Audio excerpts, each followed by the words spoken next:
Olá, moleques e molecas, beleza? Aqui tá falando o Guilherme, seja bem-vindo a mais um vídeo. E bom, galera, estamos aqui de volta para mais dessa vez para mostrar joguinhos, tá?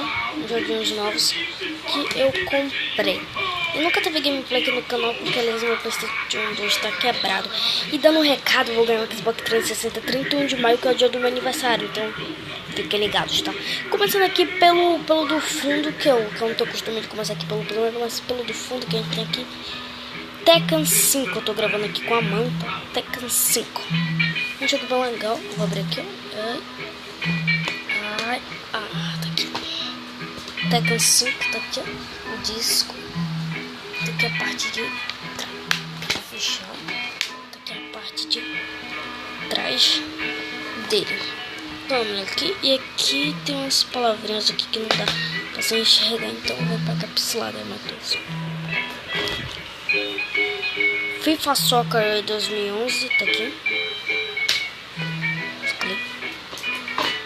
WWW 2009, eu jogo jogaço, tá? Need for Speed Carbon, tá aqui. Foi da loja que eu comprei, foi o do Budokai Tenkaichi 3. Tá aqui. E aqui tem Need for Speed Road Pusher 2. Vou abrir aqui só pra você ver. Need for Speed Undercover.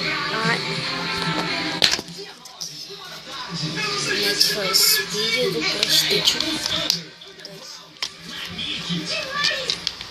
Vou fechar isso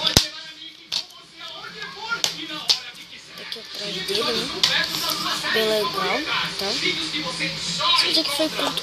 Compramos também minha coleção. Não, isso aqui não é coleção, isso aqui é outra coisa. Tem 5 jogos, galera, que eu tinha comprado. Então, tchau, bye bye. Peraí que eu vou dar aqui uma pequena cor. Tá lá? Galera, aqui de novo, pra poder avisar aí pra vocês que vai acontecer. Eu vou comprar um Xbox 360 novinho, tá? Vai ter que você. Tchau. Falou, mano!